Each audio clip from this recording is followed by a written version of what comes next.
Paano po yung dental? Okay, pag-usapan natin kung kailan ginaganap yung dental examination at paano ito ginagawa. Magkakaroon lang ng dental examination once maipasa mo na yung phase 1 or yung PNP Cadet Admission Test. Pag naipasa mo na yung phase 1, proceed ka sa phase 2. Maraming ang test dito tulad ng neuro, PFT, at isa na dito yung dental.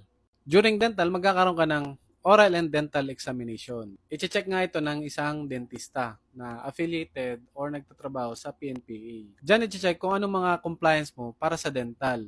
For example, cleaning, pasta, bunot, at marami pang iba. Pagkakaalala ko noon, nagkaroon din ng x-ray. Siguro, inaalam nila kung may missing tooth ka ba or may sira. Ang masasabi ko lang sa inyo ay true experience ko. For example, ako, tinanggalan ako ng wisdom tooth. Nagpapasta ako and cleaning. Kaya naipasa ko yung dental examination ng PNPA. So yan, yun lang. For more tips, link in my bio.